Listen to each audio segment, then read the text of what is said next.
Money Talks as the WBBM Noon Business Hour continues. Shares of Apple are bucking the trend on Wall Street, up about $2 a share at almost $127 a copy. This after a word leaked out that Apple is going to be starting a video service available this fall. Well, let's talk about this and what amounts to some of part of the changing face of television.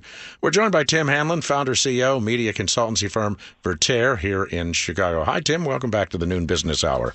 Hi, Sherman. Thanks. Happy St. Patrick's Day. Thank you very much. Give us just the basic outline of what Apple is planning to do, and how is this going to differ from any of the other set-top services that more or less compete with conventional cable television? Sure. You may remember last month we talked here on the New Business Hour about Sling, which was a new entrant into the sort of unbundled television video service space.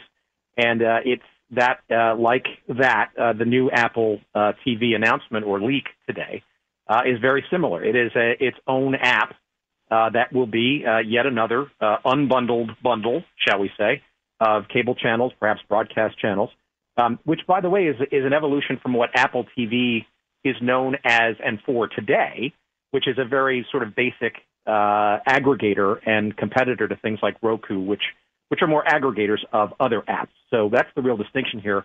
The new Apple TV leak here idea here is creating its own bundled apps service versus it being an aggregator of other people's apps and services. Is this going to be a real challenge to cable TV? Well, certainly, right. It's a drumbeat of further unbundling and further challenge to the conventional distribution method of television, largely through cable and satellite operators. We've talked about this before. I think it's an unending row, I guess, of programmers that have to ask themselves: is the cable bundle, the satellite bundle, the telco TV bundle the only way by which people can access and want to access their programming? And if I'm a programmer right now, I've got to seriously think about the multiple paths to be able to be available to consumers who want to access my programming but maybe don't want to pay for 300 channels worth to get there. The leak indicates that Apple would have about 25 different channels, not among them, because of a problem that Apple and Comcast have been having, would be NBC. Now, can it be successful without bringing you the Olympics and other huge events?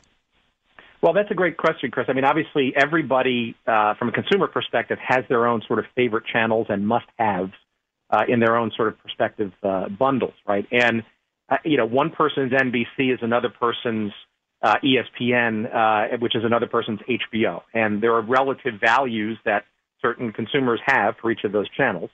I think some of this is also posturing. So regardless of where this piece of information is coming from and how the full truth behind it, I think it's really clear that it's a whole sort of new gamesmanship, I guess, between distributors, both classic cable and satellite versus sort of these new bundle approaches, and the programmers and broadcasters that have historically been basically dependent on them for distribution to consumers. If you already have a Roku or another one of the set-top boxes, maybe the Chromecast, something like that, you still would need an Apple TV set-top box, would you not, to make this work on your large-screen television?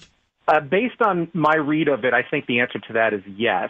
But it doesn't seem to me to be a smart business idea for Apple to completely limit what is a bundled offering of programming, which, by the way, will probably be elegantly designed in sort of the Apple sort of way to allow it to be accessible in other platform environments, whether it be the Xbox or the PlayStation and all those other places by which to access television and video apps. I do think the interesting distinction, though, is that within the Apple operating system world, whether that be iPads or iPhones or simply their own sort of Apple TV little box like Roku, I think there's some interesting possible hooks that Apple could bring uniquely in that platform, one of which I think could be iTunes, right? The ability to integrate the video on-demand programs, which are basically pay-per-view right now or pay-per-download, the ability to integrate that